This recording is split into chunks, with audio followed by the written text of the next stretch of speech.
All right, we're going to begin in doubles, our metronome at 160 to 180 beats per minute, with right, right, left, left.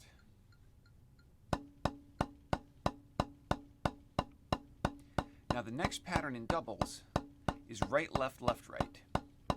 Try to say that while you play right now for just a moment.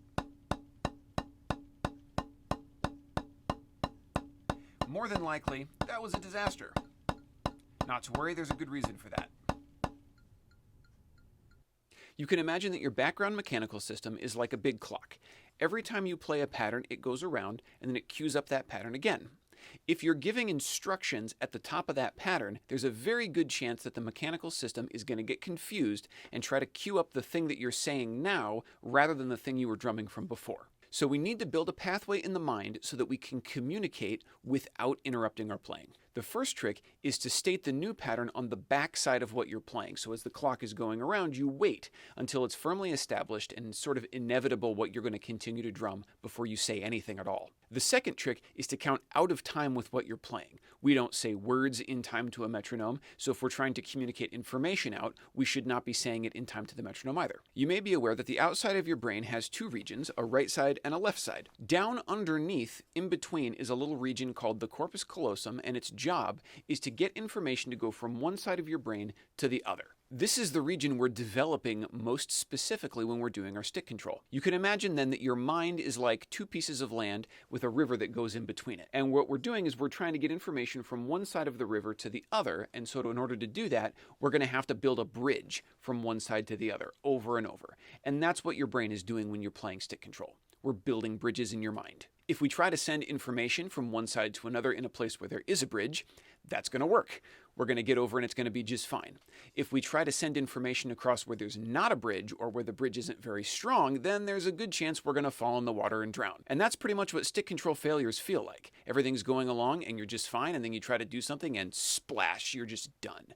Now, the good news is that stick control is literally riding a bike. If you think about what riding a bike is, you're just going left, right on the pedals, and that's it.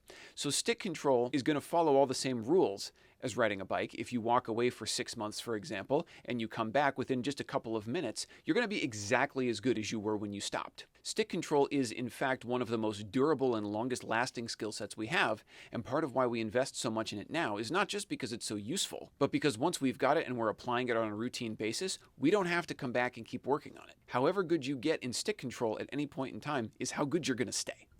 So let's start playing again. Doubles, right, right, left, left.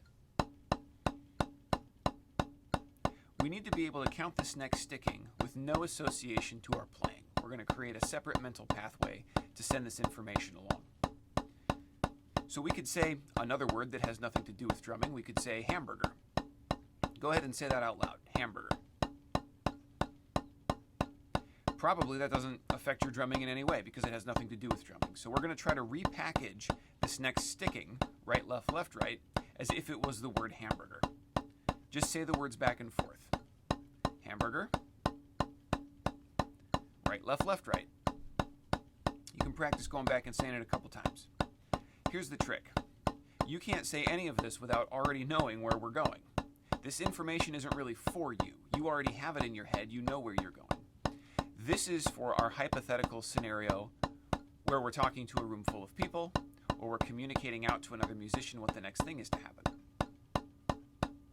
Percussionists have the advantage of not having any instrument on our faces when we play, so we can communicate very effectively if we practice how to.